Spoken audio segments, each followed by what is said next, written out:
Hi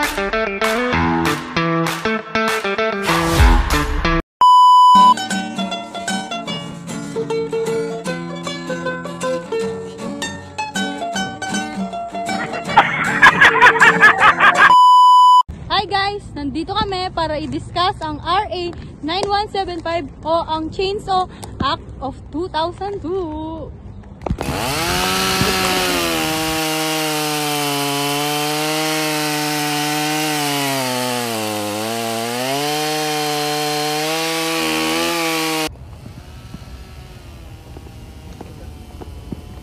Mga manong, ba't niyo pinuputol yung mga punong yan? Bakit bawal ba? May permit ba kayo? Wala ba? Alam niyo ba pwede kayong makulong sa pagputol ng puno gamit ang chainsaw nang walang permit? Bakit kailangan ba ng permit? Ano ba yung batas na nagbabawal magputol ng puno? Oo, meron. Yung Republic Act 9175. Ano ba yung Republic Act 9175? Ang RA 9175, known as Chainsaw Act of 2002, sa Philippine law aimed at regulating the ownership, possession, sale, importation, and use of chainsaws to combat illegal logging and promote sustainable forest management. Section 2, Declaration Policy. It is the policy of the state consistent with the Constitution to conserve, develop, and protect the forest resources under sustainable management. Toward this end, the state shall pursue an aggressive forest protection program geared towards eliminating illegal logging and other forms of forest destruction, which are being facilitated with the use of chainsaws. And 4. Persons authorized manufacturer. Sell and import chainsaws. Chainsaws shall only be sold and or imported by manufacturers, dealers, and or private owners who are duly authorized by the department. Section 5. Persons authorized to possess and use a chainsaw. The department is hereby authorized to issue permits to possess and or use a chainsaw for the felling land and or cutting of trees, timber, and other forest or agroforest products to any applicant who A.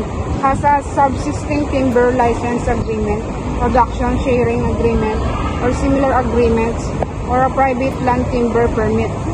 B. is an orchard and fruit tree farmer. C.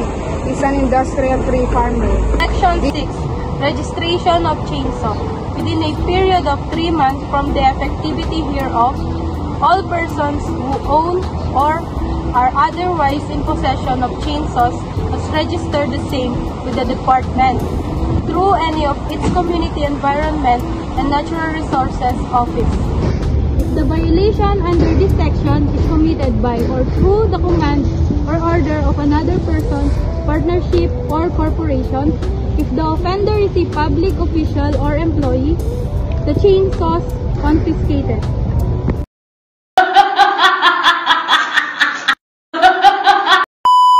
Ito ang maaaring maging penalty mo kapag ikaw ay lumabag sa RA 9175. Section 7. Penal provisions or salient features. Number 1. Selling, purchasing, reselling, transferring, distributing, or possessing a chainsaw without a proper permit. Imprisonment, 4 years and 2 months and 1 day to 6 years. Or a fine not less than 15,000 but not more than 300,000. Number 2.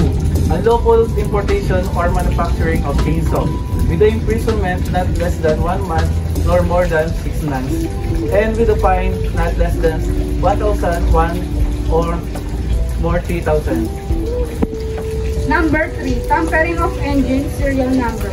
Imprisonment not less than 1 month nor more than 6 months, and or fine not less than 1,000 pesos nor more than 4,000 pesos. Number 4. Actual and lawful use of chainsaw. Imprisonment not less than 6 years and 1 day to 8 years. Fine less than 30,000 but not more than 50,000. Section 8. Reward. Any person who voluntarily gives information leading to the recovery or confiscation of an unregistered chainsaw, and the conviction of person charged thereof shall be entitled to a reward equivalent to 20% or percent of the value of the chainsaw units. Section 9. Authority of the Secretary. To effectively implement the provisions of this Act, the Secretary shall issue the implementing rules and regulations within 90 days upon approval of this Act. He shall likewise organize an office within the Department to ensure that requirements imposed by this Act may be complied with the qualified persons within the shortest possible time, at the least possible expense. Section 10. Revocation of registration and permit. The Secretary may revoke any certificate of registration or permit previously issued to a person found violating the provision of this Act, or the rules and regulations issued pursuant thereto. Section 11. Joint Congressional Oversight Committee. To monitor and oversee the implementation of this Act, including the approval of the rules and regulations issued. Section 12. Transitory provision. In the interim, while the Department is formulating the implementing rules and regulations to effectively carry out the provisions of this Act, the Bureau of Customs is prohibited from approving any chainsaw importation without clearance from said department. Section 13. Separability clause. If, for any reason, any part or provision of this Act shall be declared as unconstitutional or invalid, such parts or provisions not affected thereby shall remain in full force and effect. Section 14. Repealing Clause. All laws, executive orders, President decrees, letters of instruction, rules and regulations, or parts thereof which are inconsistent with any of the provisions of this Act are hereby repealed and or amended accordingly. Section 15. Effectivity. This Act shall take effect 15 days after its complete publication in the Official Gazette or in at least 2 national newspapers of general circulation, whichever comes earlier. Alam niyo ba ang tunog ng chainsaw? Ano nga ni?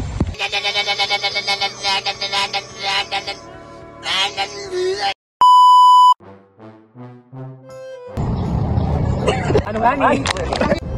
Bakit bawal ba?